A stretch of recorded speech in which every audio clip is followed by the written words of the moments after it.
Okay, so I'm Cynthia Becker, and I'm the host of the reality series CPS the Horror Stories. I'm not an attorney or a social worker, but I'm a mother who did have her children kidnapped by CPS in 2017.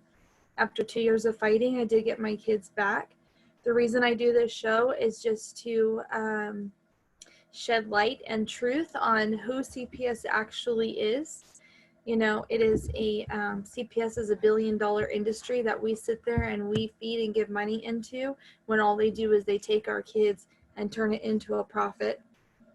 It is little about protecting children anymore. Instead, it's just about that dollar. Each of the families that I interview have a horrific story that needs to be heard. And all we do is sit and talk about the destruction, the trauma, and the corruption about the Department of Child Protective Services. So your name is Brad, correct? Yes, ma'am. Brad Lamb. Would you like to go ahead and introduce yourself? Tell me where you're from, a bit about you and your family, and then we can start. My name is Brad Lamb. I'm in Fort Worth, Texas. We're in Tarrant County, is where this name happens to a lot of other parents here, a lot of mothers here. This is more about a corrupt judge.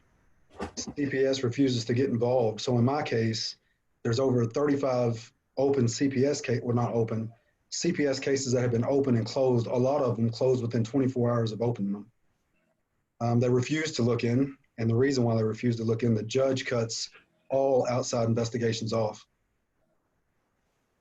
Really? So, yes, all outside investigations. She wants nobody inside that courtroom. In fact, my case got so big that we had a full courtroom all the time, and she would swear everybody in and make everybody leave the courtroom so nobody could hear what was going on. My wife, Amanda, she's been with my son since he was 15 months old. She's been in his life since he was 15 months old. She's been in my daughter's life, entire life, since the second she was born. And abuse has been going on since 2015. So the children have a different mother? Yes. Okay, yes. I just want to clarify. And is that mother involved at all or no? She's the abuser. She's the abuser. Okay. And where are the children right now? With her. I'm on supervised visits. No reason. I've never had a reason. They won't give me a reason why I'm on supervised visits. If I was a drug addict, I could just simply get off drugs. But since I have no reason at all, I'm on supervision indefinitely. There's no end in sight. And this judge appoints supervisors, and as they start seeing the abuse and the fear that my children have of their mother, they testify, the judge fires them and gets a new supervisor. We're on the fifth one. 4 other supervisors have been fired in my case. Wow. Wow. Well, let's start. So tell me why and how CPS first got in your life. Well, I've got a 17-year-old daughter too. Me and her mother, we've co-parented. So never any of these issues. Sit at volleyball games together. We did everything like you would think you would. Right. This case was the mother of my 2 young children. I didn't know this woman at all. So completely my mistake. But I didn't know her, and I moved in with her pretty quick. When I moved in with her, it was a different kind of a person. It wasn't like you catch Brad on a really bad day. This was some really disturbing stuff happening in the house. So I moved out really quickly. Do you mind sharing some of that stuff? Yeah, she was a major in the military. So when I met her, she's a very smart woman, a very intelligent woman. She was a top security clearance. She ran a top security lab on the Air Force Base in San Antonio, Texas. She's a bioenvironmental engineer. So I thought she was gold. I really thought she was gold. She was so smart, so sweet. And when I moved in, I started seeing things with her like the example, the day that I left. We went to the grocery store, just a regular old visit to the grocery store. And she had a confrontation with a woman that was just a woman shopping that was beyond me. I really thought that I was on like a Punk'd or some reality show. I did not think it was real. I really thought that she had somebody in the base playing this prank on me because it was such a huge deal in this grocery store. where she had this woman so mad. And when I saw it and I got in the car and tried to confront her on it, she had changed the whole story around when I just sat there and watched it. I watched it myself. So she had turned this whole story around where this woman was the instigator and this woman was the problem. And it was most definitely the mother of my children that caused this problem. So as soon as I got home, I packed my stuff and left. 4 months later, I got a text from her saying that she was pregnant. She did not want the baby. She wanted to abort him. And if I wanted him, I could come and take him as soon as he's born. So I did. I went, I cut the umbilical cord, and he was mine. She only came to visit maybe twice for the first 14 months of his life. One of those visits, Wow. she got pregnant. So when my child was 15 months old, she showed up, let me know that she was pregnant. She quit the military and was ready to be a family. So I told her absolutely not. I would raise this baby just like I did the other one, but I could not be with her. And that's where our horror story began. She had CPS come in, take my, she moved off to Houston, Texas from Fort Worth, where me and the child were for his whole 15 months. She moved there. I couldn't find him through CPS. We finally tracked him down through the court system, found him and brought him back here. And then we started 50-50 visitation together. So she took your son. Yes, through CPS. When you say through CPS, so in a way she calls CPS and says, I want my child, and they help. They helped kidnap. So I didn't know at the time. CPS told me to come down to the CPS office. I thought, no big deal. This will be an easy, I've been raising him. You know, like, this is okay. So I go down and they won't even let me in the front door. They tell me there's a door that you get in that locks, and then another door where you're sitting inside this void space to get into another door into the CPS office. They kept me inside that room and would not let me in the other room. And then they came in and brought 3 guys with them and said they were taking my son into the back room and there was nothing I could do about it. And if I caused any stink, they were going to have me arrested right there on the spot. So they took my son in the back and then they pushed me out the door and locked the door. So I immediately called 911, had the police come up there to me. Police said it was a CPS matter. They couldn't get involved and my son was gone. And he was gone for 36 days. Then we brought him back and the judge gave us 50-50 custody. And right away, it was very apparent that the children were being abused right away.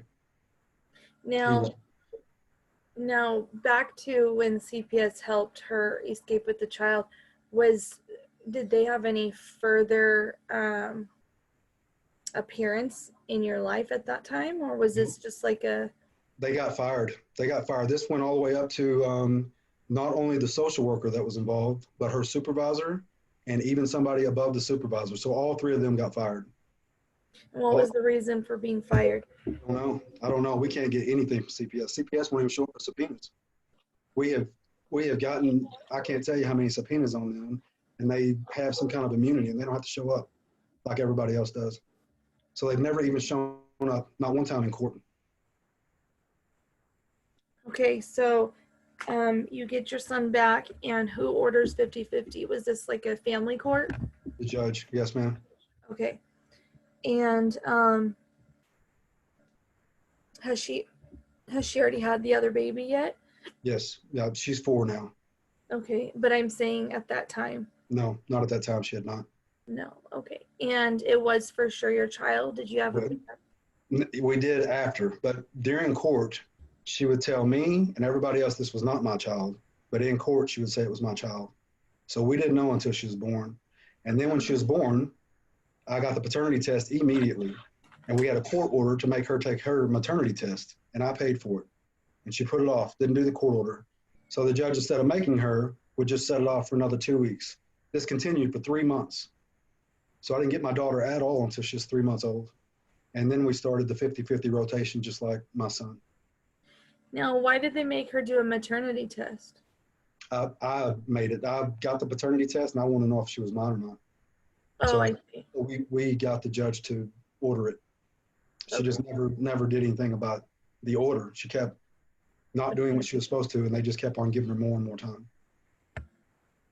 Okay, so now when did CPS come in your life this time? They won't.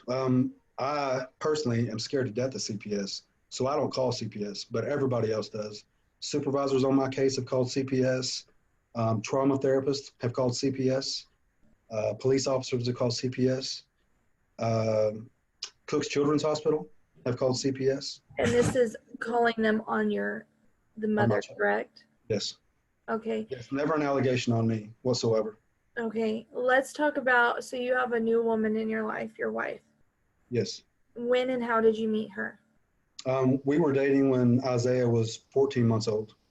Okay. So, we were together when Isaiah was 14 months old and before Aria was ever born. We got married in 2018, but she has lived with my son since he was 15 months old. She's been in Aria's life her entire life and in my son's life since he was 15 months old, living with him full time. Okay. Now, I'm going to put you on the spot if that's okay. Sure. So, when did the mother get pregnant with your daughter? She got pregnant on one of the visits. On one of the visits, she only saw my son a couple of times during this time I was raising him by myself. And on one of those visits, she got pregnant. Were you guys having like a romantic relationship, or it was just? This is on the spot, but it was my stupid. It was me being scared to death that she was going to do what she did. I was scared that she was going to try and take my son. So You were just trying to be on her her good side. I just let her, and yeah, my mistake. Just so you know, I've been in that position before, and when it comes to the children, you're almost willing to do whatever you have to do. I was scared this was going to happen. I was really not this, because I didn't know she was going to be this abusive, but I was scared this type of thing was going to happen. I never dreamed that this abuse would be like this horrific. Well, I'm kind of anxious to hear. So tell me, when did the abuse start happening, and what was your first sign? Immediately. In fact, when I got him back, when he was gone for 36 days, when I got him back, he was not right. He was not right at all. My son was amazing. So, like and like a lot of mothers know, but a lot of fathers don't know, I had him from the second of cutting the umbilical cord. I was home with him that night. So I had to figure it out. My daughter that's 17, like I raised her as far as diaper changes and all that. I was a 50-50 dad, but not like this. Not like a brand new little baby that I had to figure it out. And then he was amazing. He was absolutely amazing. He was walking at 6 months. He was running at 7 months. And when he was taken, he was way potty trained. He was potty trained at 11 months old. He was amazing. He was so advanced. When I got him back after the 36 days, he stopped talking. He wasn't potty trained anymore. And he even walked backwards. He wouldn't walk forwards anymore. He'd walk backwards straight into a wall and fall down. He would just start crying like a different kind of cry. Not crying like when he needed something, but crying like something was really, really, really wrong with him. Now, I just thought it was just from being separated from me at first. well, that very well could have been part of it, and part, and I say that because you hear when there's changes in a child's life, they regress. Yes.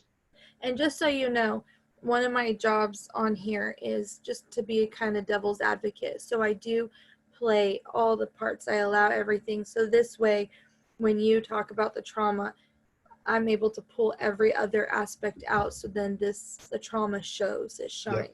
Yep, I understand. Okay. So, when, first of all, it sounds like you and your boy had an incredible bond. We did. He must have had an immense amount of trust in you to be able to do all of these things. Walking is hard for children, and it does have an amount of fear. So he had to have had an amount of trust, especially to be walking that soon. And I don't want to make it, when I talk about my son, people get it very twisted because I love my daughters very much. Yeah. But having to figure it out when he's an hour old, it was just different. He's my soulmate. I know him from, I can tell from the back of his head when he's upset. I know when he's upset. I know when something's wrong. Absolutely. I'm a mommy, and that doesn't mean just because I'm a mom that I have a different relationship with my children. The point of it is I had all of those moments with my child. So just because you're the father and you have a different title doesn't mean you're able to have a different relationship, or it's weird that you have the same as me. Not at Yeah, all. yeah, So that means I want to remind everybody what children go through. That means that if your child had colic, you were there. You were there for all the bath times. You were there for all the diaper changes. You were there for every single tooth that came in.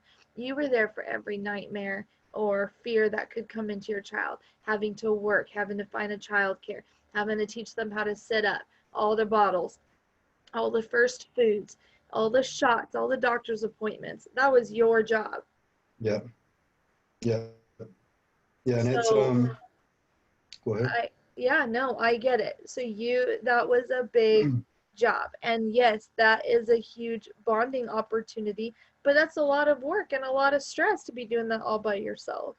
And God just worked things out because at the time I owned a gym and I was a nutritionist and I did everything, like, but I had to figure it out. I had to figure out how to be there for such a little baby. So I started doing everything online, and miraculously, I never missed a beat as far as money. It just poured in. So I started doing the diets for people in Japan and in Uh, Australia and all over the state. So it worked out. It worked out to where I could stay home with him all day long. It was just he and I, and it was fantastic. It was a beautiful. Amazing. Just so you know, not that it really matters, but I'm a nutritionist and a trainer as well. I was, I'm not anymore. Yeah, Um, but I love doing me that. either. That's a lot of hard work. That's a lot of, for people who don't know, that's a ton of knowledge-based information that you must have. The chemistry in everybody's body is completely different. So to be able to sit there and find a program, it's not a one shoe fits all, one size fits all type of Right. thing. You have to know a lot about each person, about what they go through, any medical issues, all of that stuff. And I'm saying all of this because it is mentally and physically exhausting on a person who is doing all of that. So It to is be able, counseling.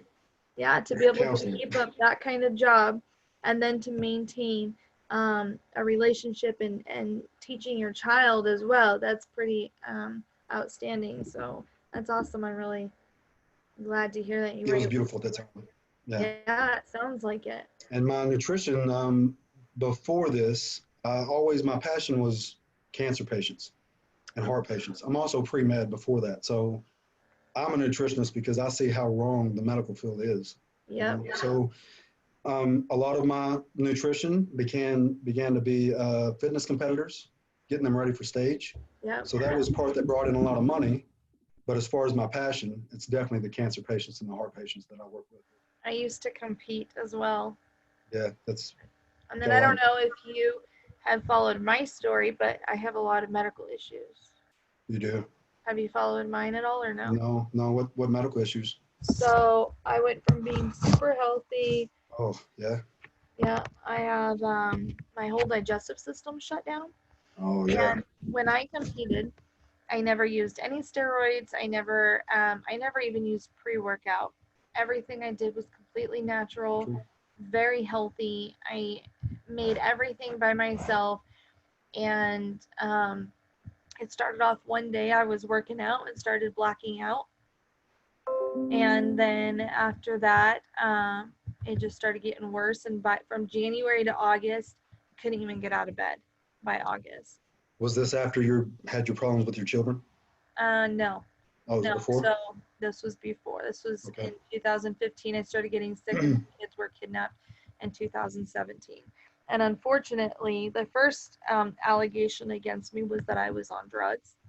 Never have touched a drug in my life. When I was able to prove all that wrong, then they started using my health issues against me, saying I was too sick to be a mom. And so on top of all of my health issues, I went out and I was able to hold down 3 jobs. I got my own home, everything, all by myself. And I totally believe in God, so I know that it was Him, not me, Right. But Yep. for people who don't believe in Him, I'm just saying it got done. Right. So back to you. You maintained all of that, and then your son gets taken, and now we've establish the type of relationship the two of you have. So now you're noticing some things that are wrong. He's Yes. trying different. He's completely regressed in all of his potty training, his walking, Talking, talking. everything. Yep. Maybe his eating may have been different as well. Yes. What else? Anything else that you noticed? I started noticing marks. And the marks at first, I just thought, I didn't know this woman. So abuse was not my first thing. I just thought neglect. I thought neglect at first. And then when they started to be horrific black eyes, like I said, I raised a 17-year-old that was a volleyball player. And all those years, she never had a black eye. Not saying that a black eye can't happen, but never had one. Then I'm having a little son that's got black eyes every time he comes home, every time. Knots on his head. And not only the black eyes and the knots, him telling us what happened. He's always been straight up about what happened. It's not like I ask him and drill him. He just gets in the car and unloads on me, you know? So, Can you describe the black eyes? oh yeah, he's had black eyes so bad that not only his eye itself, but he'd be swollen all the way down to his jaw. The knots on his head would be literally all over the place that he said happens with wooden spoons. He gets hit with coat hangers. He said that he's been hit with wooden spoons, another big spoon that he said a spatula. He said a spatula that's metal. Back to his eyes. Did he ever have damage to his eyeball?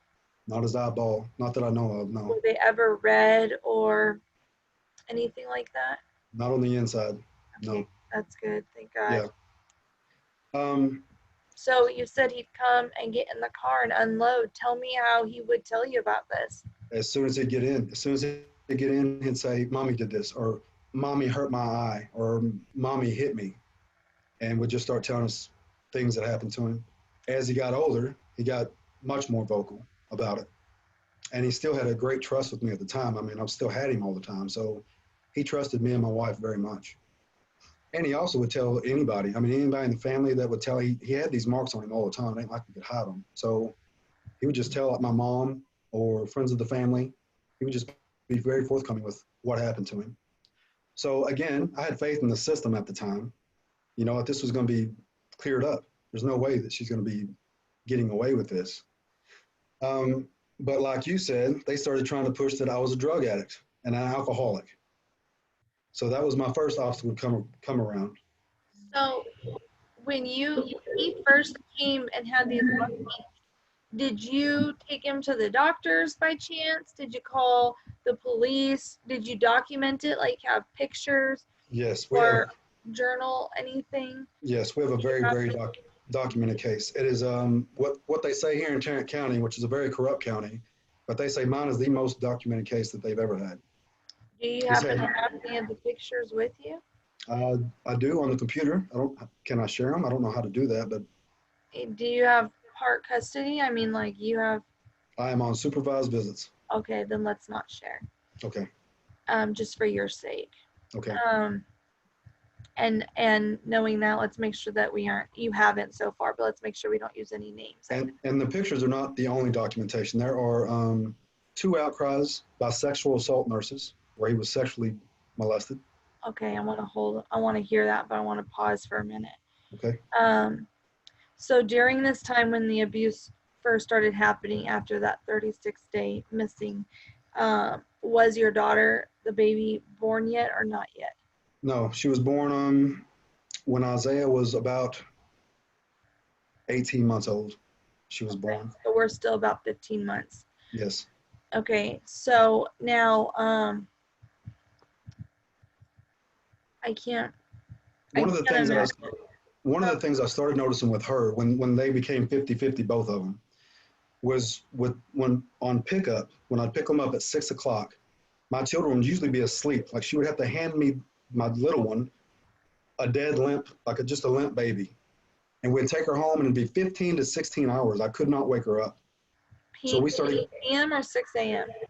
6 p.m. at night, and she wouldn't wake up till 10 a.m. the next day at all. And not only that, her stomach would be so huge that she'd have diarrhea during this, and we couldn't wake her up. So I started going to Cook's Children's about that. And they were. How old was she? This is when she was about 3 months old. This started. And it was with my son too. So both of them would be knocked out. Both of them would have horrific diarrhea. But she was very scary because even putting her in a bathtub to get all this diarrhea off, she wouldn't wake up during that. So my wife and I would take her to Cook's Children's, and she would be a knocked out baby. And I'm sitting there telling them, like, test her blood. No, we can't do that. We can't do that without CPS. They would always have a reason why they can't do these things without CPS involvement. So I tell them, call CPS, get somebody down here. No, they would just ask me and my wife to leave. So we'd go to our lawyers, let them know. We'd show up in court. When we'd show up in court, they would start talking about me. I must be on drugs. I must be on that. So we had a lawyer that was very proactive, and he would get all these drug tests on me. And then we started even doing hair follicle and nails to make sure they wouldn't have anything at all on me for all, showing she's a liar. She also has, when I say I have a 17-year-old, she's got a 17-year-old son too. That was many CPS cases before I ever came along. I didn't know any of this, of course, but we found this out during the trial. So she had CPS cases with her other son, who was not living with her, who tried to commit suicide at 8 and had all kinds of issues. He pulled a knife on a bus full of kids and got shipped off to California to live with his father. Now, did you ever think to not let the kids go back? We did. So this abuse just progressed. Like I said, first it was marks that I thought was abuse, but I wasn't for sure it was abuse. So there were marks that were unexplained, but this diarrhea and this being knocked out, I knew it was something. I knew she was doing something to them. And we tried everything. We froze diapers. We froze diapers to try and get them to test them. We did everything you can to try and find out what's going on. And you would think Cook's Children's or all these places would be would help, or at least try to help go after me. At least they could clear her and go after me if they wanted to.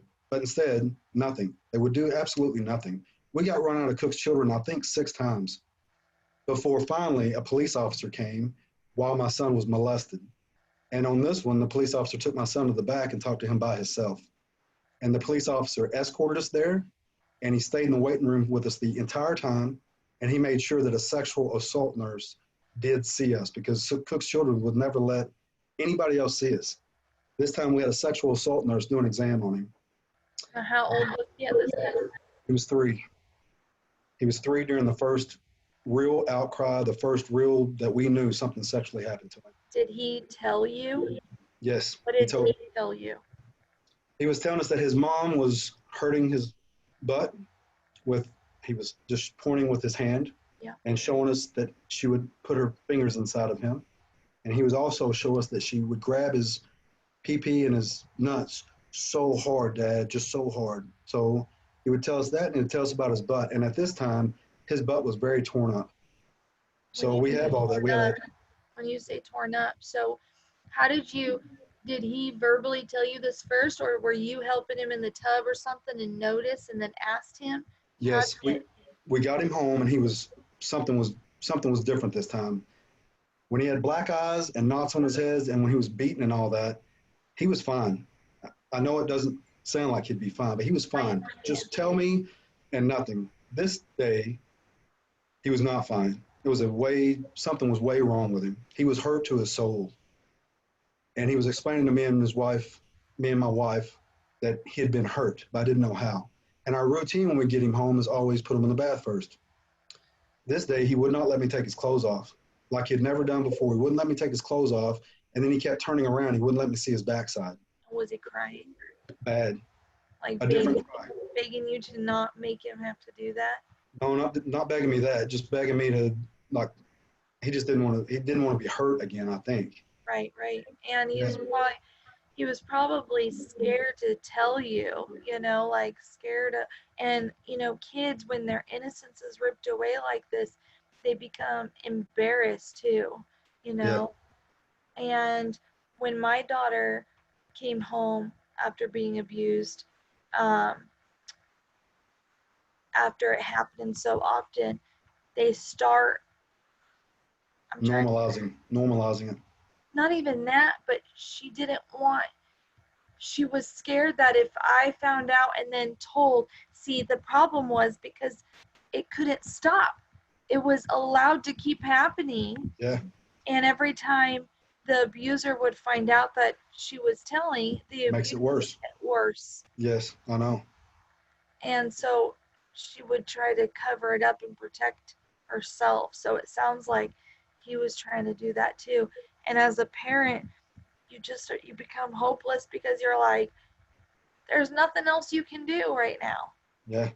It So is you're the most helpless place you can be. They have thrown me in jail. They've done a lot of things to me, and I can handle it. I'm a grown man. My son, however, is 5 years old, and my daughter just turned 4. And my daughter, when I say normalize it, I don't mean normalize it, but you can see she accepts it. She just knows that sex is part of her life. My son is very different. He still knows how wrong this is. so all right, so you're undressing him or whatever and helping him, and he's not letting you see his backside. Nope. And then my wife just starts filming. She just starts filming him. And then he just starts telling us that his mom hurt him back there. He's showing us how she hurt him. And then he starts talking about his PP and nuts too. So tell me, what did he say that he said how she's hurting him? He was showing us his hand and he just said, like, she's doing this, she's doing this. Like he didn't, I guess he didn't have the words to tell us, but he would show us with his hands that she was. And do you think, again, not that this matters, I'm just trying to get the whole picture. Was she doing this in a way of discipline or in a way of getting off? It's not sexual. So there's a difference. So the son I was telling you about of hers that had problems, he came to live with her. This has been about a year ago now, right before the supervision started. And he molested the kids too. That's what I was just going to say. So he's living there. Now, before that, it was just her. And then when he came into the picture, they're both abusing him. And it's completely different. When he talks about the son abusing him, he even told me that the son PP's white, as horrid as that is, and told the sexual assault nurse that. But when he talks about her, it seems like she's just trying to ruin him. It doesn't seem like it's any sexual pleasure. It looks like it's just to wreck his psyche. Yeah, that's what it sounds like to me. Yeah, nothing else. I mean, when she describes the PP and Bobo thing, I mean, you should see his face. It's just to hurt his psyche. It's just to ruin his mind. And with that outcry, the same outcry to a sexual assault nurse, she also tells that the mother made the son, the older son, go get my son's pet guinea pig and bring him into the bathroom, and they cut the pet guinea pig's legs off in front of him and told him he better not ever speak to the police again. That's in a sexual assault nurse outcry. And you know, a sexual assault nurse, this is what they're trained to do. This is not with me in the room. This is her and my son by themselves in a room. And did you know that I don't know what they're called, but the people that investigate the animal cruelty, we got a lot more leverage on that than we did my son being sexually abused. Until finally the judge made that guy drop it too. We have done everything. We had a great friend of mine that I've known 26 years, came during one of these outcries because I was just a mess. I was an absolute mess. And I was talking to her husband outside, and she was inside talking to my son. And she came outside and told her husband, his name's Tony, said, we got to do something about this. So they own all these taco casas here. It's a big chain here, like a Taco Bell. And they gave us $325,000 to try and fight this. And we have gone every level, think of, FBI, you name it. And everybody is called off by this judge, everybody. All roads lead back to this judge. We've done recusals, we've done a mandamus, you name it. Most people don't even know what that is. When these judges, these lawyers, we bought, when this woman decided to help us, we never had money like this before. So we got these 2 lawyers. One of them we had to go out of county. We had to find one out of county because no one would take it in this county. So we got him, and he was a very expensive lawyer. We had 2, $400 an hour, each of them. So $800 an hour. And they got very proactive. They wanted me and my wife to go down and take a polygraph from the leading polygraph expert here in South Texas. He's the one that all the police use, all the police departments in our county, Dallas County, all around us.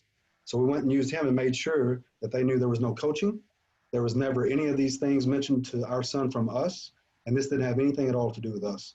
This was all my son's outcries, and everything's truthful. So they wanted to cover all that. They want to make sure my drug tests were all brought up.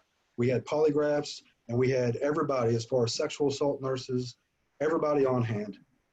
And we had all of that. When I was put on supervision and we showed up for court, we had a room full of people. And like I said, she swore everybody in and made them all leave the room. So everybody had to leave and not know what was going on. But we had sexual assault nurses, we had supervisors, we had police officers, we had family members, we had everybody testify. And on me, there wasn't even an allegation against me. There was just the mother. The only one on the side of her was just her. And all she said was, I think they all made it up. And then to everybody's surprise, I was put on supervision. And I've been on supervision ever since. My son's, listen to how horrid this is. My son's last outcry, the last time he spent the night in his bed, these police officers on his outcry with a sexual assault nurse, when we walked outside of that room, there were police officers waiting on me. And they took me in a back room and made me sit with them while my son was outside with my wife. And they escorted my son to the mother that he just made outcries against and put him in the car, and they left. In trial, we found out that was from the orders of a police officer that was supposed to be helping us, because he was on the phone with the amicus attorney on the case. And she's the one that told him, we'll handle this in the civil court matter. So everybody in my case has been dropped. Everybody just drops out. On my first supervised visit, the very first one, at the end of the visit, my son told the supervisor, please don't make me go back. Mommy still hits me in my face. The very first supervised visit. So she called CPS that evening. This visit was like from 4 to 7 at night. So at 7 o'clock at night, he made an outcry. The next morning, my daughter shows up with a great big black eye and said, Mommy did it. When the supervisor called for that CPS, she found out that the CPS that she had just called the night before was already closed. From 7 o'clock at night till 9 o'clock the next morning, somehow that case was already closed. So there was 2 outcries on our very first supervised visits. That was one of the supervisors that showed up. She said that my son showed so much fear that when she was buckling him into the car seat, he broke the skin on her arm, asking him, please don't make him go. And the judge fired her and got another one. The second supervisor did the same thing, showed up to testify that these kids showed a lot of fear from their mother, and they really think something's going on with the mother. The judge fired that supervisor too and appointed another one. We're on our 5th supervisor now. 4 supervisors have shown up to testify. And these are supervisors appointed by this judge. We didn't pick them. She did. So let's go back. Okay. So the last thing we were talking about was your wife was recording your son talk about his mom. Yes. Hurting his rear end and his front. Yes. And what happened next? We tried to use that video in court, and the amicus attorney and the judge decided that would paint the mom in a bad light. So they threw that evidence out. On the pictures, there was 108 pictures. The judge and the amicus attorney decided that it looked like, since these were black eyes and knots all over the head, it looked like that maybe I changed his shirt and maybe changed his background and took just different pictures of the same black eye. They don't even look anywhere near the same. These knots are all over his head. These black eyes and marks are all over his face. And they had almost all those pictures thrown out. We went from 108 pictures down to 7. She allowed 7 pictures to be shown.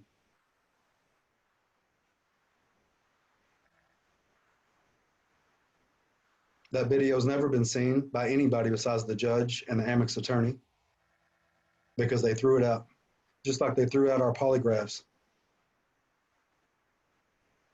So when did you take him for the first time to a sexual assault nurse? Did you do any, besides recording and doing pictures, the first time you heard about the sexual abuse, did you take him, did you tell anybody Yes, we tried to go to, like I said, Cook's Children's lots of times, and they kept kicking us out.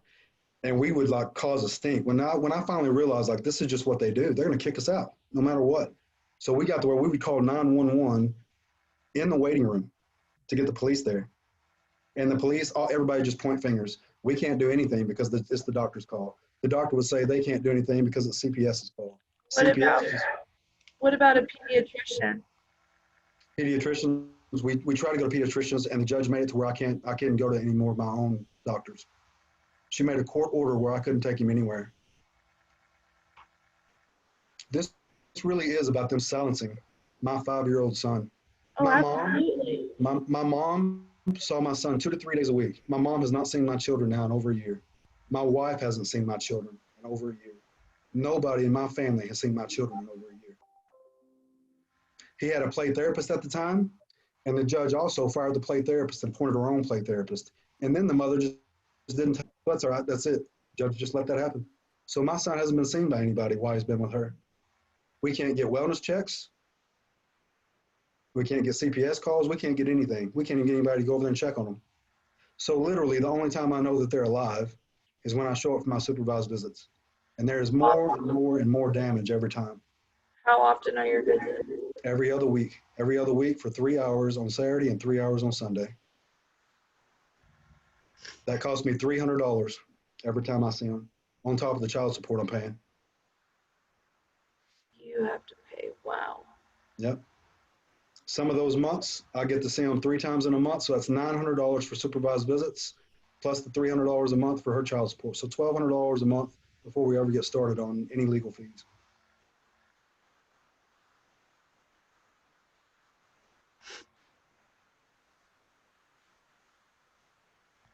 So now let's talk about her son and that abuse. When did that abuse start?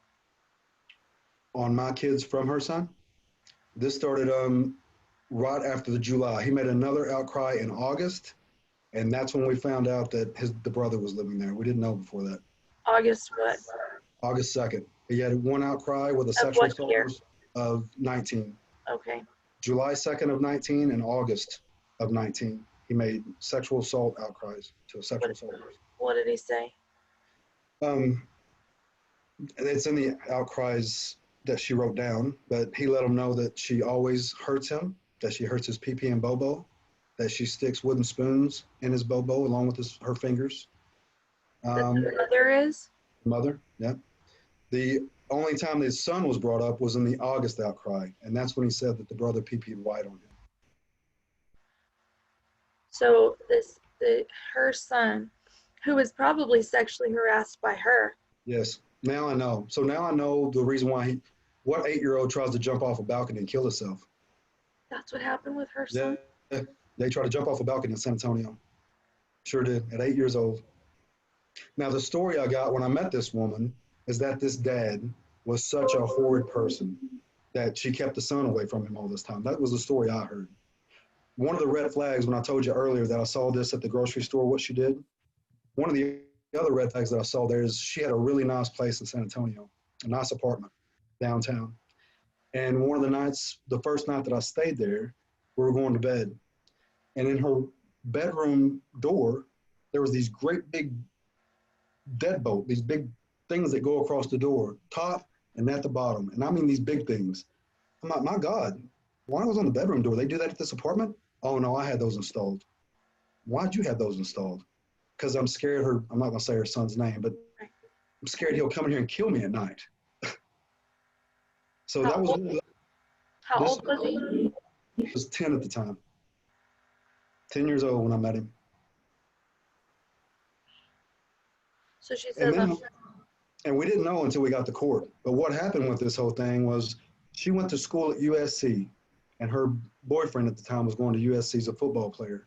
And he just got drafted for the San Francisco 49ers. And she moved from California all the way across the country to Florida, joined the military, and got them to ship her off to Korea. When she got to Korea, she changed the son's name so the dad couldn't find him. So the dad looked for him for 5 years and finally found him through the military because one of her superior officers made her get back in touch with him. And that's how the father ever got involved with the son. So yeah, you're right. That's exactly what I think happened to him. He was also very, very, very like he wasn't autistic and he wasn't special needs, but for a 10-year-old, he spoke like a 4-year-old. He spoke like a 4-year-old. His voice was very high pitched, and he called her mommy, and he acted nothing like a 10-year-old should. But as far as intelligence, he was one of the most intelligent kids I've ever met. As far as being able to read real books, he was reading real books in his back room. But that was another one of the things is when he would get home from school, he'd go to his room and he wouldn't even come out. I wouldn't even see him any at all from 4 o'clock till the next morning when he went to school. So like I said, I moved out and I never dreamed. I didn't know all this. I didn't know it was that bad. I didn't know any of this at the time. Well, just think about what you said about your son. Yeah. All of the regression that he did Yeah. sounds just like this 10-year-old boy. It does sound just like this little boy. I feel bad. And when he pulled that knife on those kids, I talked to him at that time. I spoke to him because Who pulled a knife on who? her older son, pulled a knife on a bus full of kids in Aledo, Texas, here when he was going to school.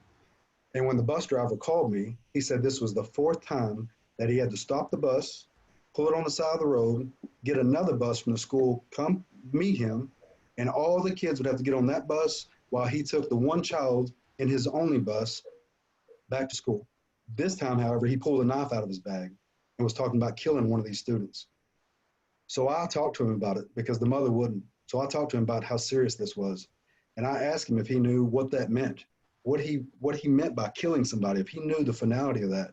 He said, yeah, it means they'll never see their mom again. Totally aware of what he was doing. And isn't that amazing that of anything he could have said, that they'll never see their mom again. Yeah. Right after that, she shipped him off to California and went to go live with his dad. But you said he had threatened to jump off a bridge? He was at a babysitter's house, a babysitter's apartment in San Antonio.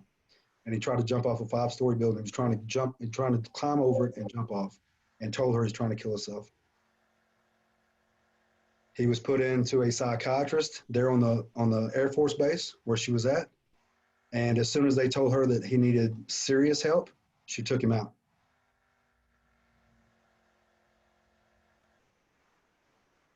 Wow. And I hate to say this about a kid, but he'll murder somebody one day. Yeah. What he's doing to my children is just the beginning of what he's going to be. So now let's go back to that. Was that the only thing that your son said that he did, was that he peed white on him? No, he showed me. This is when my friends had to come over. This was a rough one. Do you mind He made sharing? he made me lay down on the ground. And then he told me that Your son did? Yeah, my son made me lay down on the ground, showed me and my wife that the other son would put his pee-pee on his mouth, put his mouth on his pee-pee. The son would put his mouth on my son's pee-pee for a while. So the 17-year-old was putting his mouth on your son's. Right, putting his mouth on my son's pee-pee for a while, and then turned him over, and then put his pee-pee in his bobo, and he pee-peed white on his back. Yeah. And how old was your son at this time? He was 4 years old. The outcry was the same one where also the mother brought the guinea pig in the room and made the other son cut the legs off the guinea pig, all 4 legs. My son said he heard the guinea pig screaming when they cut the first leg off, so he ran out of the room. And then the mother made him come back in there while she cleaned it up and threw him in the trash. He threw the guinea pig in the trash? Yep. How horrific is that? It was the brown guinea pig with the cowlicks, my son said.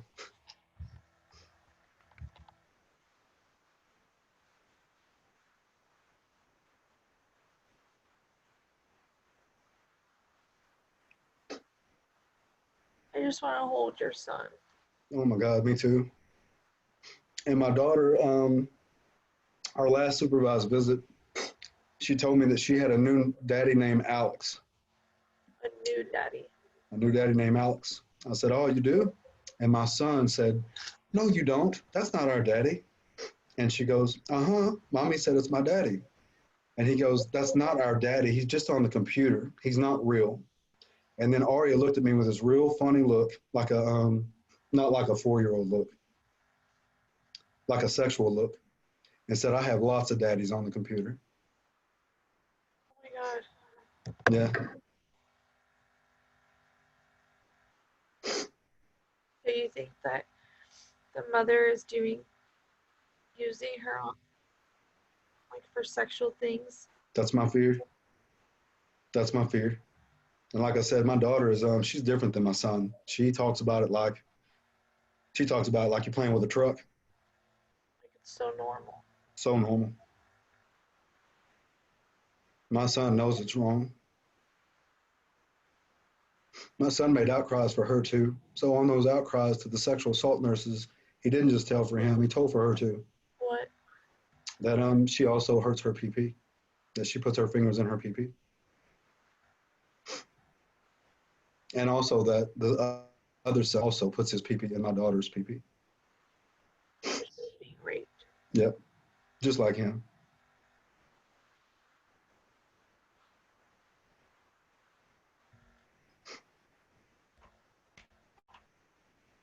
And you know, like, not that I would understand it, but I would kind of understand it if it was just me. If it was just me saying all this crap, then, you know, I would understand how they'd be coming after me like this.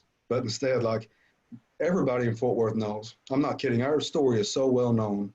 Everybody knows here. In fact, we just had a sheriff. I finally thought that we had something going because a sheriff called me because it was all over their website that this was going on and they were doing nothing about it. So she wanted to call me and find out what was going on.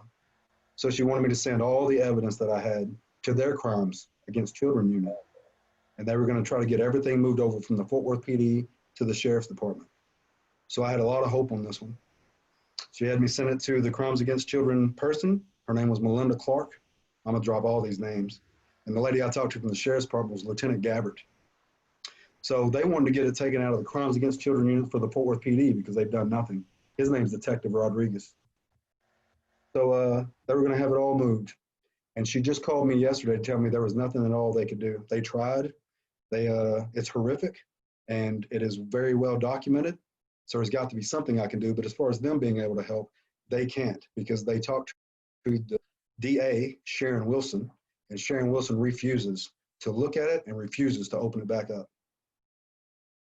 And she let me know that's a elected official, just like my judge is an elected official. And that's where my problem comes in, because nobody can do anything about them unless I go over their head to the state, which we've gone FBI, we've done all that. Most of these people won't even get back to us. You know how, like, they'll say they have 24 hours to get back to you. Crickets, nothing at all.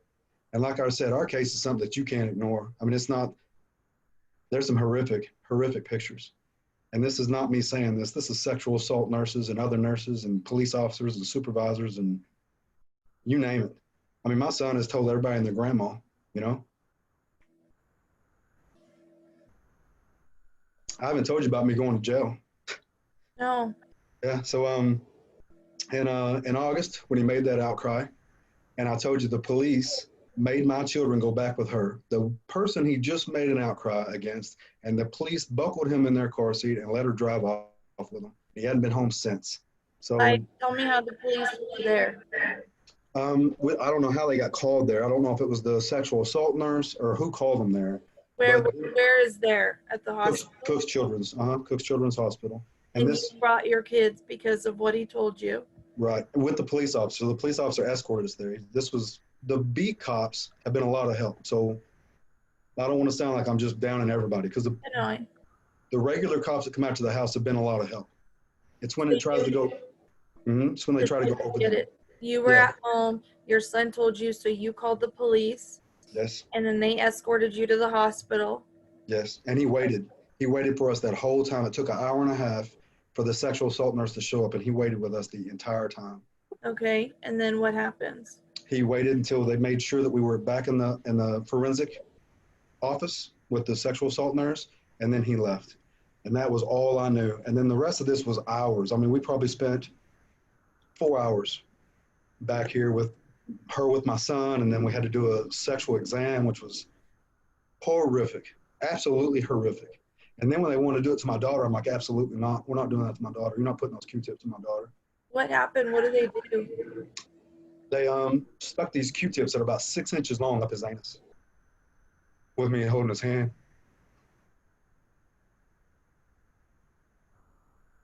They took pictures. They opened him up, took pictures of him. So I wouldn't let them do it to my daughter. She was only 3 at the time, so I wasn't letting that happen to her. And we finally leave, and the nurse is, the sexual assault nurse is telling me all this information for all the help we can get and all the things that we can do. And then she said, hey, the police are outside to talk to you. I said, okay. What was your son's reaction while they're doing these tests on him? Looking right at me. I had him look right in my eyes the whole time, so I could tell him. He was all right. Was he crying? Not crying, but it hurt. I could tell it hurt. He didn't cry during any of the outcries at all. He didn't cry while he was telling her, she said. She said that he was very strong. Like his daddy. And when I walked out, there were 4 police officers, and I knew right away, like they were not what you think. They were not there for a parent who just was making outcries with his kids, you know, like they were there for me. And they took me in a back room and they held me there. And then the nurse took my child, Isaiah, out to my wife, Amanda, and stood out there with her. And then they let her know that the mother was on the way to pick them up. We didn't know any of this until later, but in court, one of the police officers, we subpoenaed him, and he was on the phone with the amicus attorney and the mother's attorney, both. And they were both of these attorneys were telling them that I'm full of shit, that I'm making it all up, and they'll handle this in civil court. The judge will take care of this. And they put my son in that car and made him leave. And that's the last time he spent the night in his own bed. His only safe spot.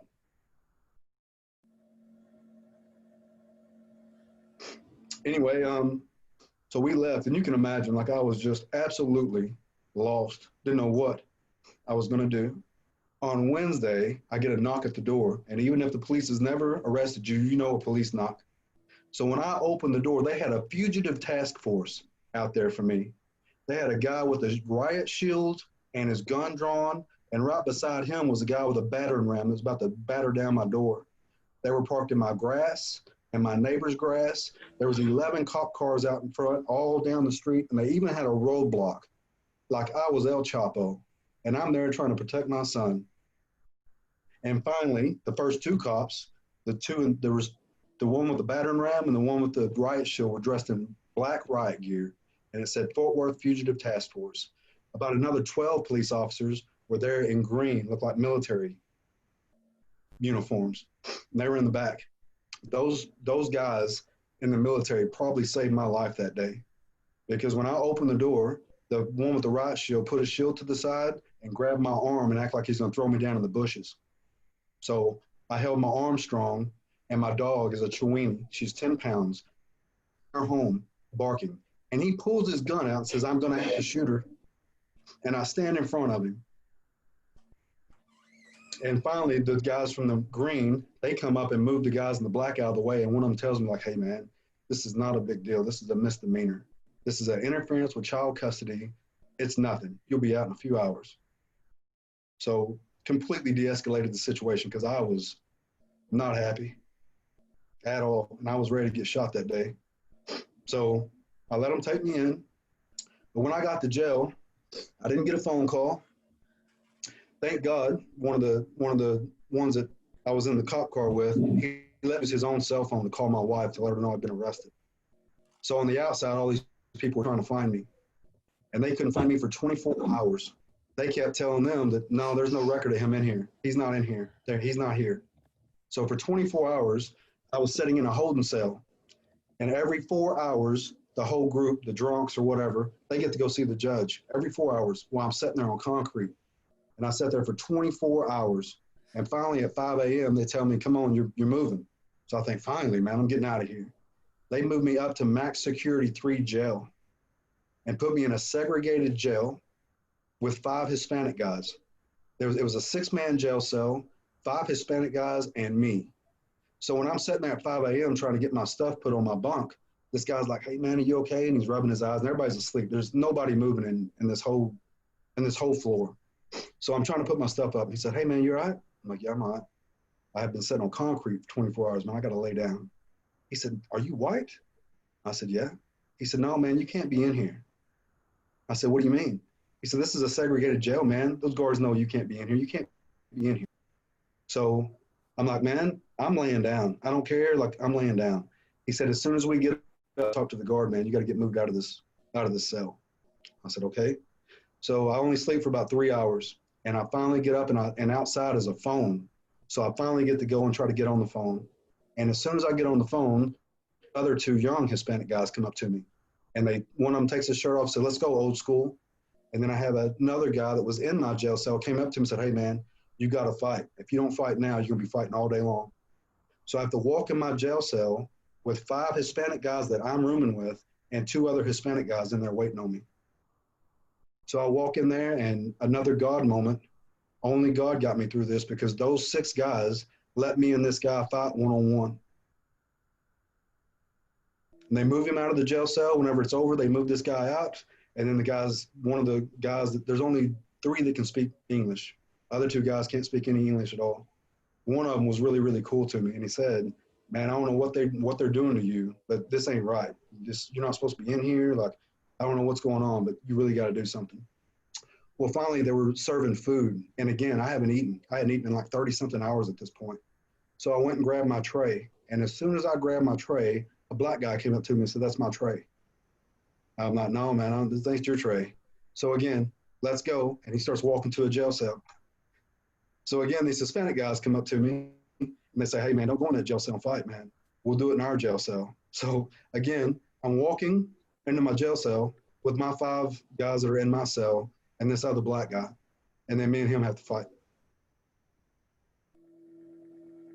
So finally I get out of that. And as soon as I get out of that, they're trying to move me. The guard is calling for my name, and they're trying to move me to another jail across town. It's called Green Bay. They put me on a chain gang, hooked me up on my ankles and my wrist with these other inmates, and they're all moving me to another max security 4. I'm already in max security 3 jail. Now they're moving me in a max security 4 jail across town, again, where my family can't find me. My family still can't find me inside this cell. While we're driving there, there's a Samoan guy who's driving the bus. He's the guard that's taking us all there. And he's asking me like, hey, man, your paperwork doesn't make any sense. I'm like, I've been trying to tell you guys for hours, man. I'm not supposed to be here. I was supposed to be out like immediately. I should have seen the judge already. I should have been. So when we get there, he calls over one of the guards from the new jail that I'm moving to, and they go to the back. All these other guys that I was chained up with, them all off, and they leave me just sitting in this room. Finally, he comes back. He goes, man, I'm taking you back with us back to the Tarrant County jail. He said, I don't know what's going on with your paperwork, but they don't even have you over here. We have that you're supposed to be moving over here, but they don't have they're supposed to be accepting you over here. So we got to go figure out what's going on. And as soon as I got back, they started working on getting me out of there. Now, those records are gone. We tried to get those from the DA, and the DA won't send them to us. They're gone, just like I never got arrested. The only proof we have is all the paperwork I have.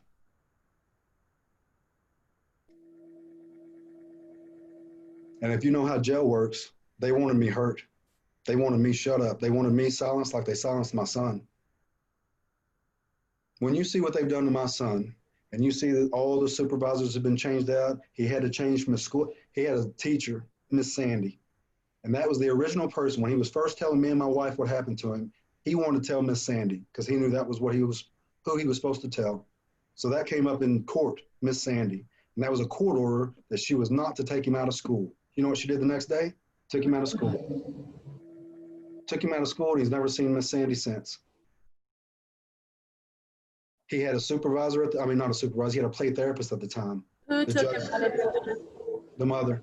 The mother took him out of school, even though there was a court order She was not to change his school. She took him out of school, and nothing was done. Now he just stays at home all day with these people. He had a play therapist at the time too, because that's what you do. We got a play therapist in July when he made this sexual outcry. So he had a play therapist at a place called the Women's Center here. And he had been seeing this play therapist twice. And the judge didn't like it. She was already headed toward, it looked like abuse from the mother. So the judge got rid of her and appointed her own play therapist. And then the mother just didn't take him. None. Most of this money has been spent on us trying to get them just to do what's right. And they just refused. They refused. He hadn't seen the play therapist. He hadn't seen his teacher. He hadn't seen anybody in my family. He's just a prisoner to be kept quiet. I tell people all the time, that would be like some man beating up his wife running down to the police station and telling on him, and then putting him in a cop car and taking her back home and locking her up with that man that just beat her. It's insane.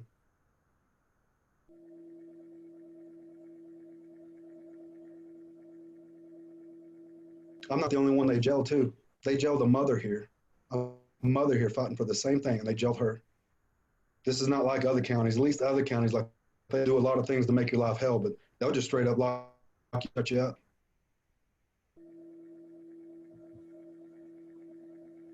We've had detectives come by our house just to harass us, and they'll even tell my neighbors that I'm crazy. And they tell my neighbors that I'm making threats online. There has never been a threat online. The only thing that I ever say online is that these people need to be held accountable. This judge, this amicus, they are abusing my children just as much as this abuser is. And for that, they said I was making terroristic threats. So another thing, we had to go to court for that. It cost us about $45,000 to sue the judge so that I can say whatever I want to online, because it's all factual. Every bit of it, every bit of it's public record.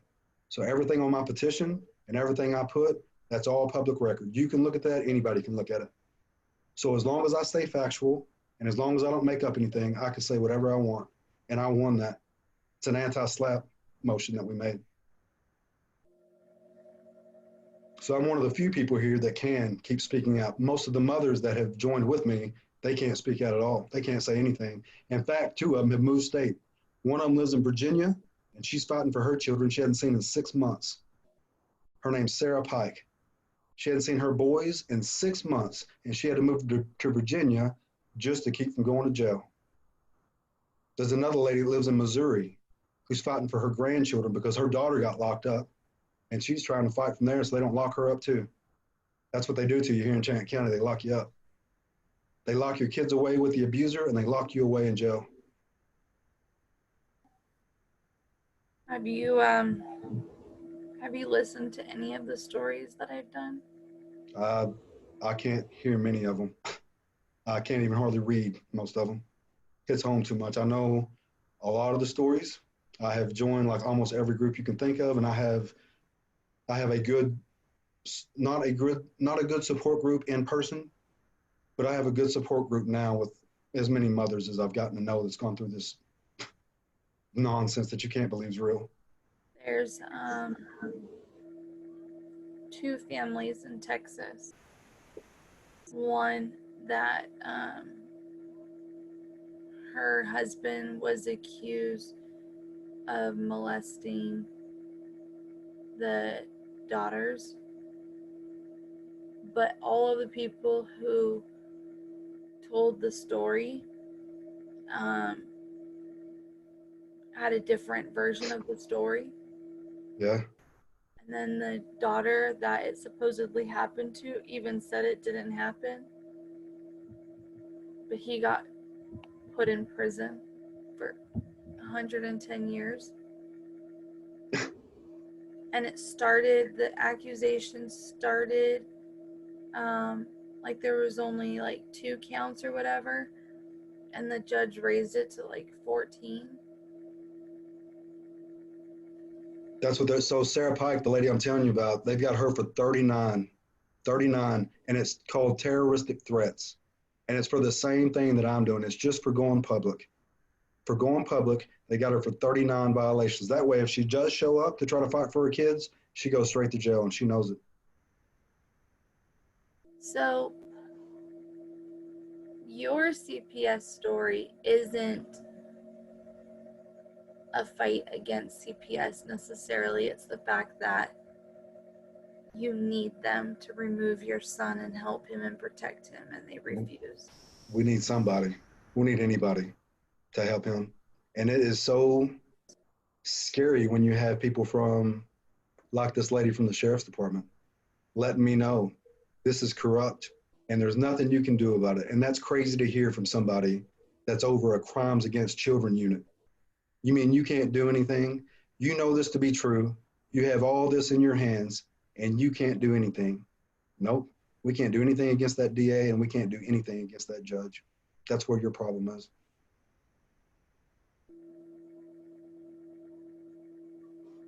Do you know what a recusal is? You ever heard of a recusal? I'll tell you this joke. So my attorneys, when we started getting these polygraphs and all this, they realized like this has nothing to do with you and the mom. This is way bigger than that. This is just the corruption of the judge and this amicus attorney, right? So, why was I telling you that? You're gonna say recusal or whatever. Yeah. So they want to get a recusal to remove this judge. So $15,000 to get this paperwork started, and they said there were 46 violations by this judge. 46 violations that are not just, they're unlawful, breaking the law by this judge. So we go to get a recusal, and I really think, oh man, finally we're gonna get some relief. A recusal goes back in front of the judge, and it's just simply asking the judge, will you remove yourself or not? And she says no. That's 15 grand. That took us about 5 minutes in court. It took us about 2 months to get it ready and 5 minutes in court. That would be like somebody asking you if you want to keep your job or not. And you're just saying, yeah, of course I want to keep my job. All right. That's it. That's a recusal. That's the checks and balances in the family court system. And we did 2 of those. Try to go over her head to another judge named Judge Evans here. And it just so happened that the day before is when they threw me in jail. So I was thrown in jail the day before my court date, and they put a 48-hour hold on me so I couldn't get out. So they had court without me. My wife showed up, our support group showed up, our lawyers showed up. But since I wasn't there to give my version, he was going to have to put it back down to Judge Wells again. So it goes back in front of Judge Judith Wells again to see if she will recuse herself, with a strong suggestion from Judge Evans that she do so. And she simply said no again.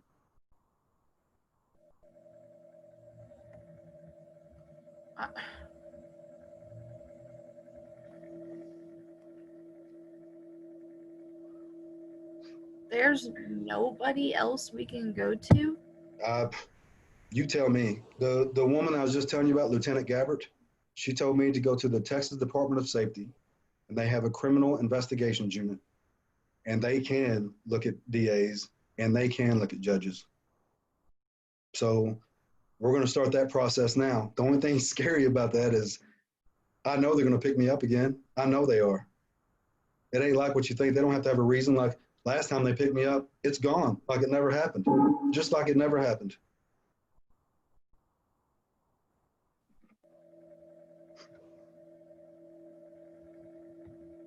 What about we've president? written the White House. The White House always tells us to go state and local. They can't do anything. You got to go state and local. We've written attorney generals, the senator, the mayor, the governor. We've written the Department of Justice, the FBI, Sheriff's Department, and the Texas Rangers. 99% of those never even get back. Never even get back with a fuck you, we can't help you. They just don't get back at all. Just ignore it. Like the sheriff told me, the reason why I'm having such a problem with the law being harassing me the way they are is because mine is so well documented. She said if mine was not so well documented, they wouldn't be coming after me like this. They want to shut me up. Yeah.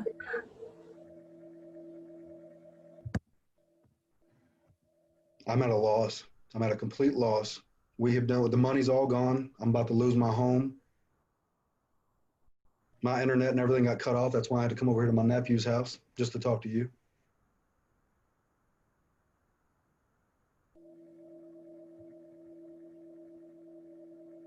There's the only father that I found here that was going through this was, I never got to talk to him, but through these other mothers that I met, he was on board with them for a while until they arrested him.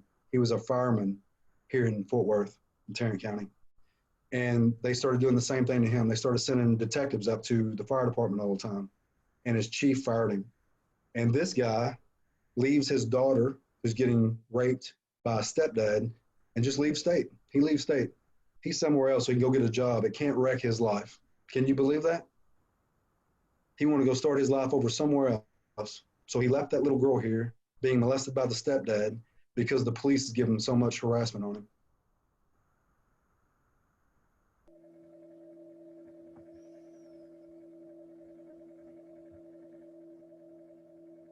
That's my fear. That was my fear when I was in jail. It ain't being, it's not being in jail.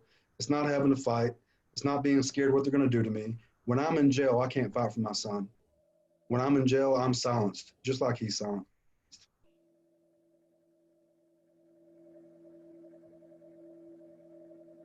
And for the most part, that's what they hope. They hope you just go away.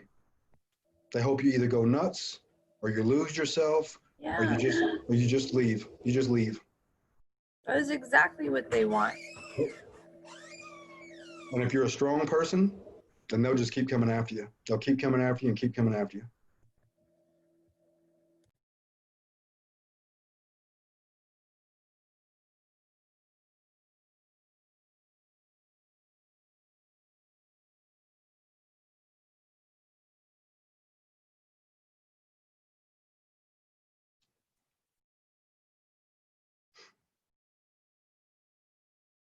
So today I'm going to start the process of trying to send everything to the Texas Department of Safety.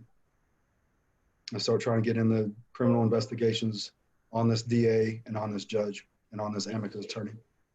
Have you ever tried going to another judge to see what they would do? I've been given names of other judges in other counties that are supposedly good judges. And they basically tell you that since she's an elected, she's a district court judge, there's nothing. There's nothing. Not unless you get somebody up that really looks into your case. And getting them to even open the paperwork to go after a judge has proven to be almost impossible.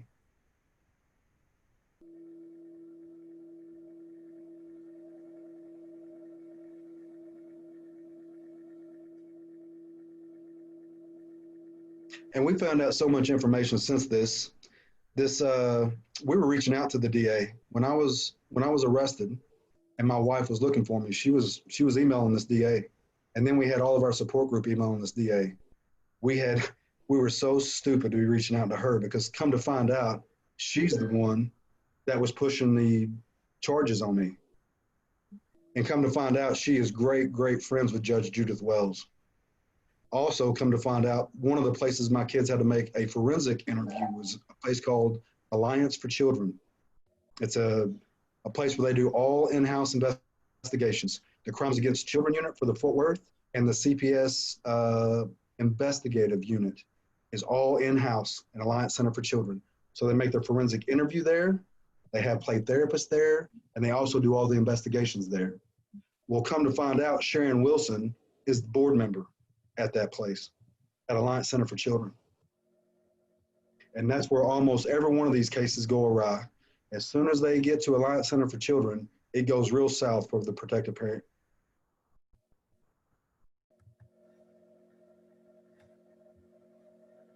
All of it's so wrong. There's no way that a DA should have anything to do with these advocacies. There's no way a judge should be on any of these boards. There's no way any of these people should. It's the fox investigating who's stealing the chickens. That can't be. Like, that just can't be, that there's no checks and balances. And that's exactly what it is. There's no checks and balances.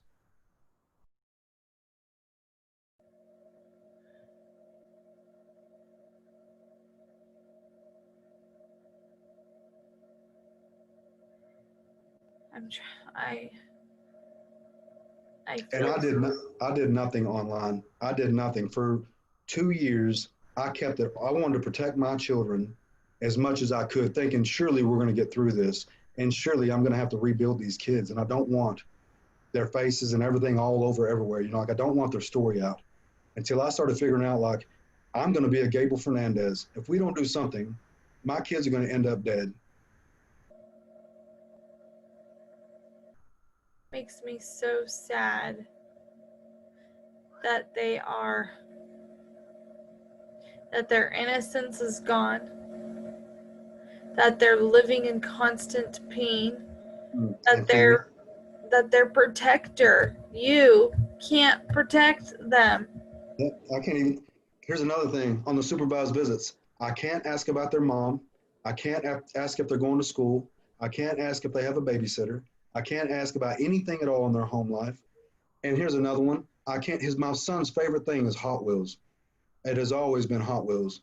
When I told you how amazing he was also amazing at being able to tell you what a Camaro was, or what a Trans Am was, or what a Dodge was. Things that, as much as I like cars when I was a kid, way advanced on that. He loves Hot Wheels, and he probably has about 250 of them. Yeah. So one of the outcries, the amicus attorney thinks, well, maybe it was because they mentioned Hot Wheels. Maybe it's a code word. So I can't bring Hot Wheels to him. And anytime he asks me about Hot Wheels, I can't say a word. I have to sit in silence. Have to tell me he has to ask the supervisor why I can't bring his Hot Wheels, or has to ask him. Can't talk to me about it. I can literally talk to nothing about my kids except for right then and right there. That's it. What if they bring it up? Do they ever say anything in front of it? All the time. That's what I mean. 4 supervisors have shown up to testify to what my kids have shown or what they've said, and the judge just fires them. This 5th one that we're on now, he said he puts it in the reports, and that's where his job ends. I report it. What are some things that they've said or brought up in front of the supervisors? The very last one was the one about her having lots of daddies online, and it was disturbing. And I don't care who you are, if you saw her face, you would know it's not right. It is not right. It was too sexual. She's a 4-year-old kid, and when she said, I have lots of daddies online, she had a very sexual look on her face. Can you explain it? No. No, a look that only a woman has, not a look that a kid has. Like, almost batting her eyes, like almost flirting about it. Okay. Another thing that she shows up dressed full kill like a woman. Eyelashes, eyeliner, you name it, the whole thing. Yeah, my 4-year-old just turned 4. She shows up full kill, dressed, little sundresses, like nothing at all like a child. And I don't mean like, me and my daughter used to play makeup. She used to put crap on me and I put crap on her, but she never looked like a woman. She didn't have makeup on like you have makeup on. My little daughter wears makeup. She wears eyeliner. She wears perfume. She wears glitter on her chest. Yeah. It is so wrong. And like I said, she doesn't even know nothing's wrong with it. She really doesn't. Have you asked her who does it for her? No, I can't. I can't ask questions. I just have to let them talk. So they talk plenty. What else do they say? My son, like I said, he said many times that he still gets hit in his face at home. Please don't make him go back. He's scared. He used to hide. He's hidden behind trees, behind bushes. And this is not with me because I can't be out there with the supervisor. So just so you know how a visit goes, I park at one place and supervisor parks with me, but the mother parks somewhere else. Supervisor has to walk with them to get the children, walk them back to me, and then walk them back. So this is not around me. This has nothing to do with me. And they've all testified to all the fear that my kids show. And all the judge does is just fire them and moves on. Whatever she can do to keep my son quiet. It's almost a year now, and she's almost got him quiet. You can tell he's scared to death. Every time he makes an outcry, like you said, it gets worse for him, not better. Last time he made an outcry, his guinea pig got killed.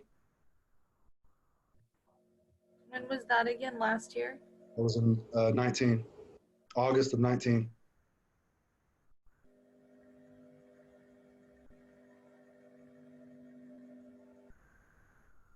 They're not allowed to see their dog. My son and my dog I was telling you about, the Chiweenie, The Chiweenie was about 5 months old when my son was born. So that's been his dog his entire life. He hadn't seen his dog in a year, his home, his room, his toys, his family members, literally no one.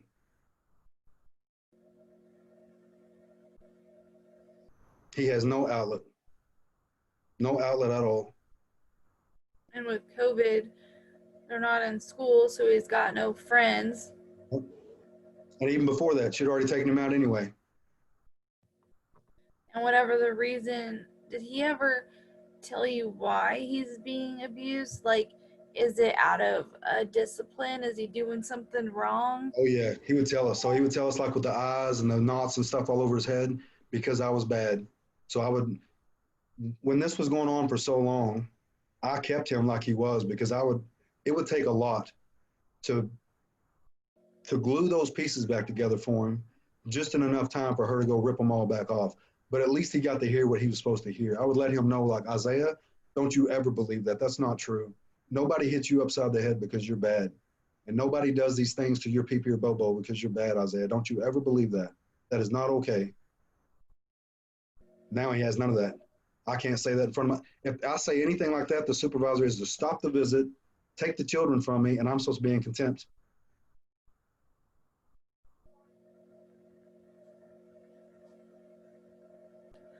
Are you allowed to give the kids anything? Uh, it depends on what. I can't give them Hot Wheels or cars or things like that, but I can take them other things. Most of the things, Isaiah, he had a birthday. He's been gone so long, he had a birthday. So I took all of his birthday presents. I didn't want Ari to not have anything. So I took these big bags with him. And that was on a Saturday, on my visit on a Saturday. And on Sunday, right when I saw him, I knew something was wrong. And he told me the whole bag got thrown in the dumpster. His entire bag of toys got thrown in the dumpster right in front of him.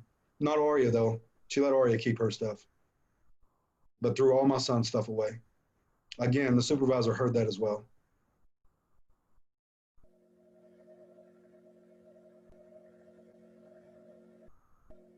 What was the reason? Didn't have one. He was just very upset because all his toys got thrown away. His bag got thrown away in the dumpster right when I got home.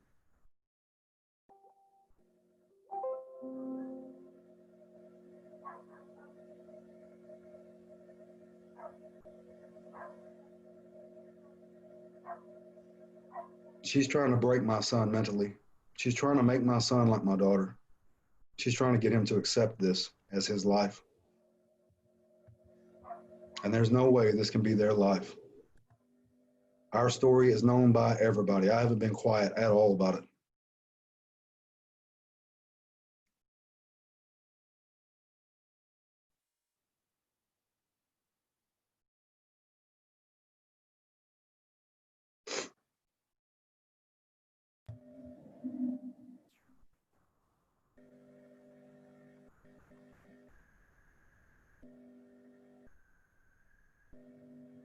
Most of the time when my wife and I tell our story or when we testify, and we leave so much out because it just sounds too crazy.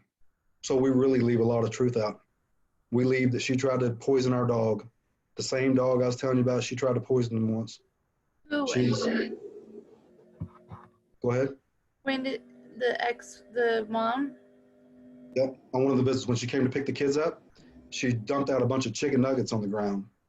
And my dog was eating these chicken nuggets before I really realized what she was doing. So I took her in. I told my wife, I'm like, I hope she just didn't poison her. And she's like, oh, no, surely not. Sure enough, that night at about midnight, we had to take her and put her in the hospital. She was poisoned. My wife's tires have been flattened.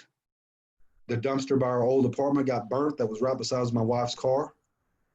We don't even tell that stuff because that just sounds too outlandish. So I don't want anybody thinking that this is just me against the mom, or I don't even want anybody thinking that. So we don't even tell most of the truth. We leave most of the truth out. We just tell the most horrific part of it and try to just leave the rest alone. Yeah, I believe everything you're telling me because I hear it all the time. Not one thing you've said sounds too far-fetched. It's crazy, because like I thought. I really thought if a child makes an outcry, they're just surrounded by adults that protect them. You know, like a whole army comes in to protect them. I never ever dreamed they throw them to the wolves. I never ever thought that would happen. Not in a million years did I think this would ever happen. Never thought I'd be in this spot, but oh my God, I never thought they would do that to innocent children.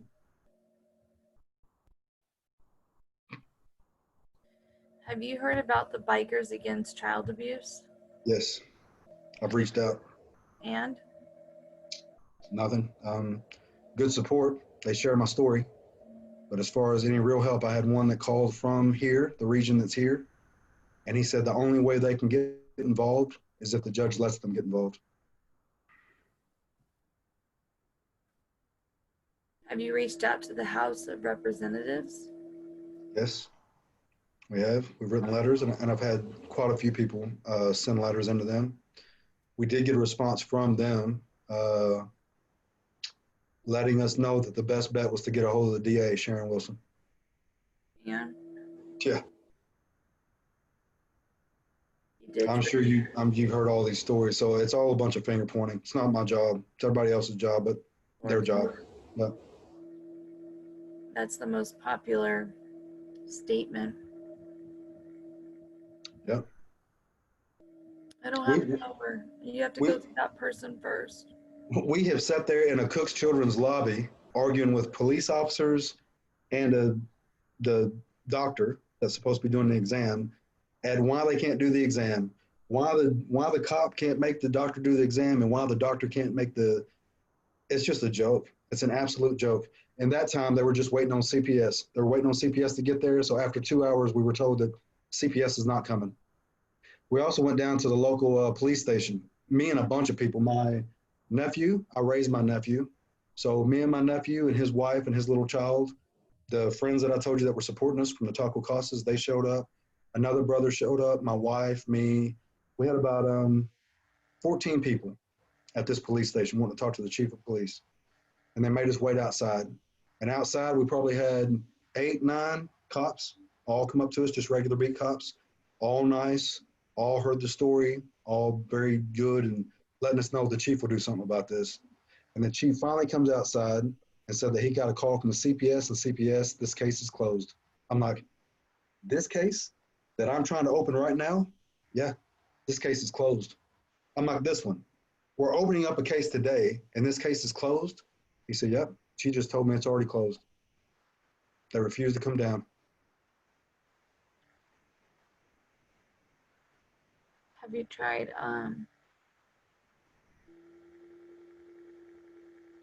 just showing up with people and signs? Not yet, because I can't get enough people together. I don't know, like, I try and tell people fighting this and asking you to also do all the legwork is like asking somebody to put themselves out when they're on fire. You know, like we're fighting. I'm fighting all the time. I was in court all the time. Every week I was in court. I mean, we like to go through $325,000 in 1 year's time is a lot of court. So it's asking me to do all the legwork. It's asking me to do all the picketing. It's asking me to get everybody together. It's asking me to do everything while I can barely keep myself together.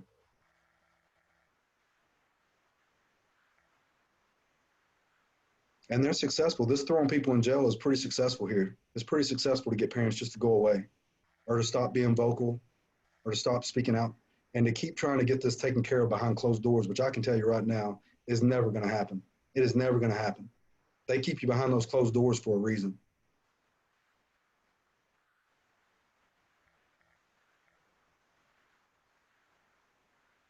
I have told almost everybody in my case the only way that my children are going to be safe is if this judge actually goes to jail. If this judge actually really, really, really has criminal charge on her.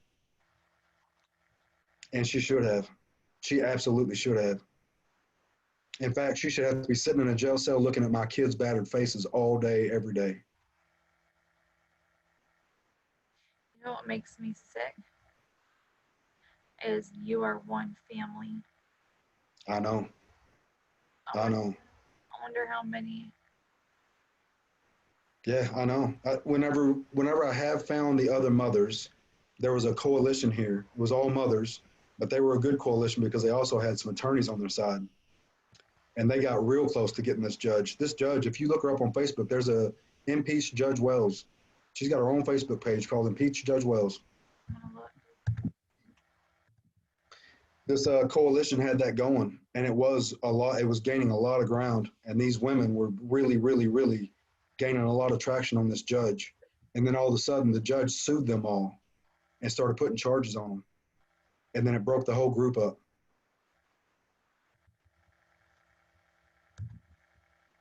Wow.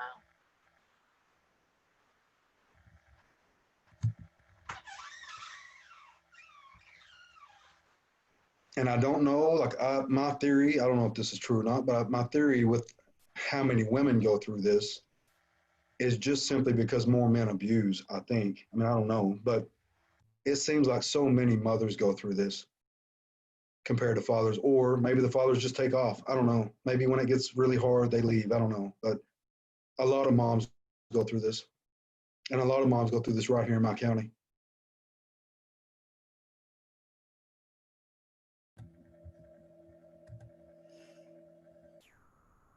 The crazy part is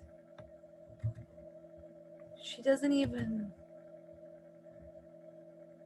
look like somebody who would be doing this. Oh, in fact, you just wouldn't think women would do this. I mean, to have one person sick enough to do this to a child is one thing. To have a whole group of people that cover it up for her is insane.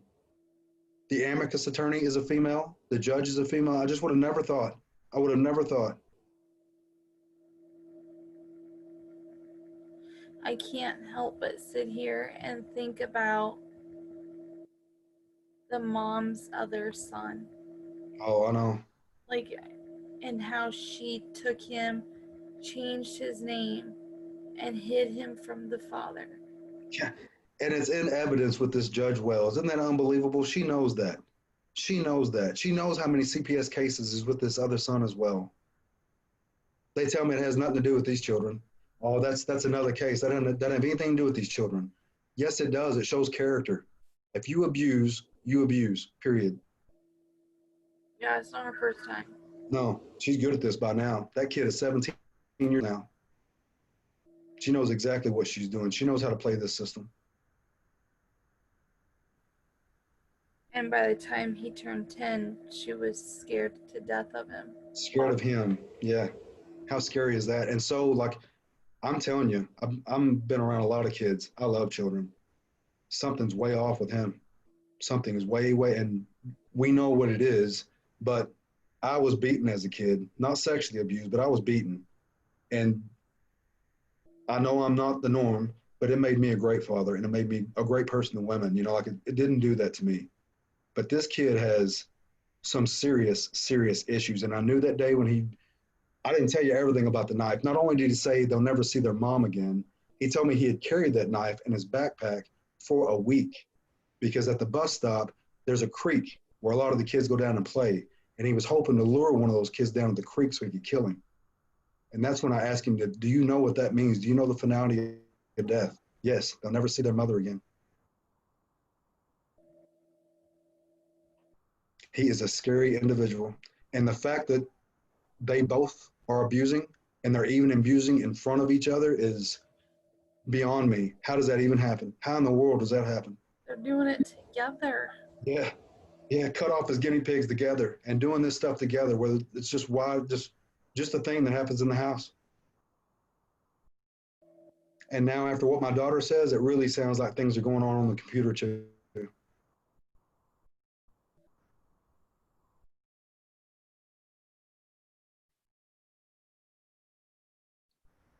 My body hurts right now. It is only, like the reason why it's so hard to find support is people check out. When it's about child abuse, people check out. It's too ugly. It's too dirty. They don't want to hear it. They don't know what to say. They don't know how to respond. They don't want any part of it. They don't want any part of it. And if you do have some good support for a while, they only last a certain while. And this is a long fight. No. So most people bail. Most people bail on you. And I don't mean bail all the way. Of course, they're there if you want to call or whatever, but that ain't the point. The point is getting the kids safe. Just like when I hear all these people saying, oh, you should sue them, go the civil way. Who cares? Who cares about that money? Who That's the cares? stupidest thing I've ever heard. Who cares?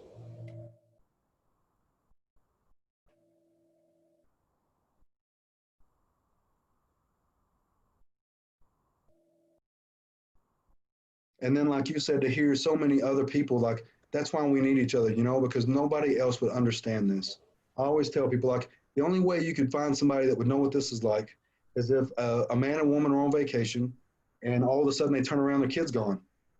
The only difference in the kidnapped kid and our kids is we know damn good and well what's happening. We're not fearful what's happening. We know what's happening. I know. Yep. There's no wonder. Nope. And then most of these mothers, you know, when they start having PTSD and they start shaking and they start, what do you expect? What do you like? What are you supposed to be? In fact, you would be a nut if you didn't act that way. You would be absolutely crazy if you were just fine and just talking about abuse like it was anything else. You know, like they use it against you. They use it against them all the time. They do, because you see, if CPS catches you emotional and you're crying, then you're an emotional basket case You're unstable. and you're unstable. But Yeah. then if you don't have any emotions, then you're crazy. You're crazy either way. You You're are. crazy because you react or you're crazy because you don't react. And as far as the abuser, they never have to have nothing. The mother of my kids has never, ever, ever had any heat. I mean, her life has never been uprooted. Nothing like us. We have literally lost everything. Nothing ever happens to her. No supervised visits, no nothing. Just on with life. On with life for you. I don't understand that. How the people in the wrong never have a consequence. Me either. It's part of the way the system covers it up.